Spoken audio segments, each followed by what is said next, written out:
کیا آپ جانتے ہیں کہ لاہور والوں کو رنگباز کیوں کہتے ہیں؟ چلیے آپ کو بتاتے ہیں۔ شہنشاہ اکبر اور شاہ جہاں کے دور میں لاہور نیل کی دنیا کی سب سے بڑی منڈی تھا۔ شہنشاہ اکبر میں لاہور کے قلعے سے ذرا فاصلے پر ہندوستان میں نیل کی پہلی منڈی قائم کی۔ یہ منڈی اکبر کے نام پر اکبری منڈی اور اس سے ملحق علاقہ رنگ محل کہلایا۔ لاہور کے مضافاتی علاقے موجودہ ساہیوال میں میلوں نیل کے پودے تھے، اسی نسبت سے اسے آج بھی نیلی بار کہتے ہیں۔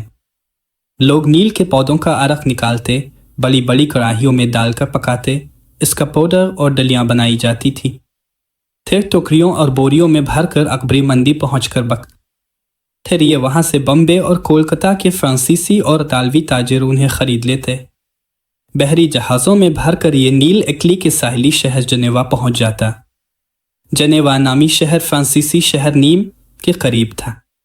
نیم شہر بھی نیم بھی کہلاتا ہے، جہاں ہزاروں کھڈیاں لگی تھیں۔ ان پر موٹا سوتی کپڑا بانا جاتا جو سورج کہلاتا تھا۔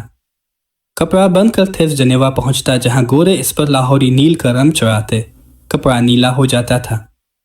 پھر یہ کپڑا درزیوں کے پاس پہنچتا، درزی اس سے مزدوروں، مستریوں اور فیکٹری ورکرز کے لیے پتلونیں سیتے۔ وہ پتلونیں بعد ازاں جنیوا شہر کی وجہ سے جینز کہلانے لگی۔ جینز پتلونیں دنیا بھر میں مشہور ہو گئی۔ دی نیم شہر کے تاجروں نے جوش حسد میں اپنے کپڑے کو بھی دی نیم کہنا شروع کر دیا۔ دی نیم آہستہ آہستہ ڈینم بن گیا، جبکہ جینز اور ڈینم وقت گزرنے کے ساتھ ساتھ اکٹھے ہو کر ڈینم جینز بن گئے۔ جینز کے 3 عناصر تھے: 1 دی نیم کا کپڑا، 2 لاہور کا نیل اور 3 جنیوا کے درزی۔ مغلوں کے دور میں اگر لاہور کا نیل نہ ہوتا تو جینز نہ بن سکتی تھی، اگر بنتی بھی تو کم از کم میلی نہ ہوتی۔ جینز کا نیلا پن لاہور کی بدولت تھا۔ آج بھی انگریزی کی پرانی ڈکشنریوں میں نیل کا نام لاہوری ملے گا۔ گورے اس زمانے میں نیل کو لاہوری کہتے تھے۔ یہ رنگ بعد ازاں انڈیا کی مناسبت سے انڈیگو بن گیا۔ فرانسیسی، اطالوی، پرتگالی اور ڈچ نیل خریدنے کے لیے ہندوستان آتے تھے۔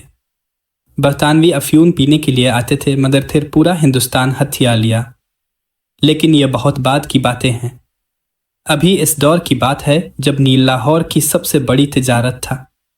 تب یہ پاک و ہند میں لاہوری یا انڈیگو کہلاتا تھا۔ یہ ہزاروں میل کا زمینی اور سمندری فاصلہ طے کر کے جنیوا پہنچتا، جینز کا حصہ بن کر ساری دنیا میں پھیل جاتا تھا۔ پھر لاہور کے نیل کو نظر لگ گئی۔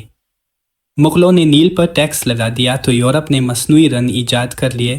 ایسٹ انڈیا کمپنی نے فرانسیسیوں، اطالویوں اور پرتگالیوں کو مار بھگایا۔ یوں نیل کی صنعت زوال پذیر ہو گئی۔ نیل لاہوری نہ رہا، مگر لاہور کے شہری آج بھی رنگ باز ہیں۔ لاہوریوں کو یہ خطاب ممبئی اور کولکتہ کے تاجروں نے دیا تھا۔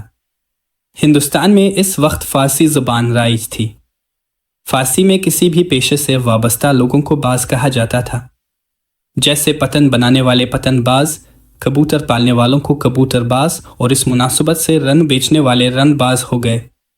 چنانچہ کولکتہ اور ممبئی کے تاجر نیل کی صنعت سے وابستہ لاہوریوں کو رن باز کہنے لگے۔ اس زمانے میں کیونکہ لاہور کی زیادہ تر آبادی نیل کی صنعت سے وابستہ تھی، چنانچہ پورا لاہور رن باز ہو گیا، اور یہ رن بازی آج بھی لاہوری مزاج میں زندہ ہے۔